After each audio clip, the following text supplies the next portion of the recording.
Hi friends, low பட்ஜெட்டில் travel பண்ணுற எல்லாருக்கும் ஒரு ஷாக்கிங்கான விஷயம். அது என்னன்னா, யூஎஸோட பாப்புலரான ஸ்பிரிட் ஏர்லைனை ஷட் டவுன் பண்ணிட்டாங்க. அதுவும் இல்லாமல் எல்லா ஆப்ரேஷனும் கேன்சல் பண்ணிட்டாங்க. 17,000 எம்ப்ளாயீஸ், அப்புறம் பேசஞ்சரோட நிலமை எல்லாம் கொஸ்டின் மார்க்கு தான். இது ஏன் நடந்துச்சு, டிக்கெட் புக் பண்ணவங்களுக்குலாம் ரீஃபண்ட் கிடைக்குமா என்னன்னு இந்த வீடியோவில் பார்ப்போம். ஸ்பிரிட் ஏர்லைன் யூஎஸ் அமெரிக்காவை சேர்ந்த ஏர்லைன். இவங்க அல்ட்ரா லோ காஸ்ட்டில் பிஸ்னஸ் பண்ணுறவங்க. எக்ஸாம்பிளுக்கு சொல்லணும்னா இண்டிகோ மாதிரி. ஆனால் இவங்க டிக்கெட்லாம் ரொம்ப சீப்பாக கொடுப்பாங்க. அதுவே இவங்களுக்கு வினையாக மாறிடுச்சு. இப்போ எதனால க்ளோஸ் பண்ணாங்கன்னு 3 ரீசன் பார்ப்போம். இப்போ மிடில் ஈஸ்டில் வார் நடந்துட்டு இருக்கிறதுனால ஃபியூல் விலைலாம் ரொம்ப எகிரி போயிட்டுருக்கு. அதுவும் இல்லாமல் 1 லிட்டருக்கு 100 தாண்டி போயிட்டுருக்கு.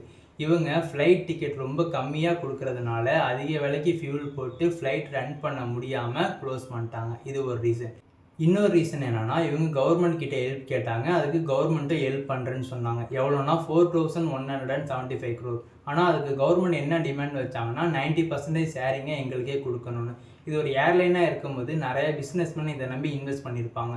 இப்போ கவர்மெண்ட்டுக்கே எல்லாத்தையும் கொடுத்தோம்னா இந்த பிஸ்னஸ் மேனுக்கெலாம் கொடுக்க முடியாதுன்னு இந்த டீல் ஃபேராக இல்லைன்னு அங்கேயே இந்த டீல் க்ளோஸ் ஆகிடுச்சு. தேர்ட் ரீசன் என்னென்னா, ஜெட் ப்ளூன்னு ஒரு கம்பெனி இந்த ஸ்ப்ரைட்டை வாங்கலான் இருந்தாங்க. அதுக்கு கோர்ட் அலோவ் பண்ணலை. அதனால் 31,700 crore டீல் அப்படியே கேன்சல் ஆகிடுச்சு. அதுக்கு கோர்ட் என்ன ரீசன் சொன்னாங்கன்னா, இப்போ புதுசாக இவங்க வாங்குறாங்கன்னா ப்ரைஸை அதிகம் ஆக்குறது மட்டும் இல்லாமல் மார்க்கெட்லேயும் ஒரு ப்ராப்ளம் வரும் இப்படின்னு சொன்னாங்க. இப்படி யாரோட ஹெல்ப்பும் கிடைக்காதனால ஒரே நைட்டில் ஏர்லைனை க்ளோஸ் பண்ணுற மாதிரி ஆயிடுச்சு. இது எப்போ நடந்துச்சுன்னா 2 May 2026. அந்த நாள்லேயே 17,000 எம்ப்ளாயிஸோட வேலையும் போயிடுச்சு. எல்லா ஃப்ளைட்டும் கேன்சல் ஆகிடுச்சு. இப்போ எல்லா ஃப்ளைட்டும் கேன்சல் ஆகி நிறைய பேசஞ்சர் ஏர்போர்ட்லேயே நிற்கிறாங்க. அவங்களுக்கு மற்ற ஏர்லைன் என்ன ஆஃபர் பண்ணாங்கன்னா, நீங்கள் ஸ்ப்ரைட்டில் டிக்கெட் புக் பண்ணியிருந்தீங்கன்னா நீங்கள் 8,200 மட்டும் பே பண்ணி எங்கள் ஏர்லைனில் ட்ராவல் பண்ணலாம் அப்படின்னு ஆஃபர் பண்ணியிருந்தாங்க. இப்போ பாதி பேர் டிக்கெட் புக் பண்ணவங்க வீட்டிலே இருக்காங்க. அவங்களுக்கு ஏர்லைன் என்ன சொன்னாங்கன்னா, நீங்கள் கார்டில் டிக்கெட் புக் பண்ணியிருந்தால் உங்களுக்கு ஆட்டோமேட்டிக்காக ரீஃபண்ட் வந்துடும், இல்லைனா நீங்கள் பேங்கில் போயிட்டு சார்ஜ் பேக் கேளுங்க அப்படின்னு சொன்னாங்க. இவ்வளோ தான் இந்த ஸ்பிரிட் ஏர்லைன் ஷட் டவுன் ஆன ஸ்டோரி.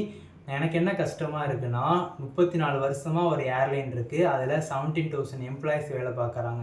அவங்க எல்லாருக்குமே ஒரு குடும்பம் இருக்கும், ஒரு லட்சியம் இருக்கும், ஏகப்பட்ட கனவு இருக்கும்.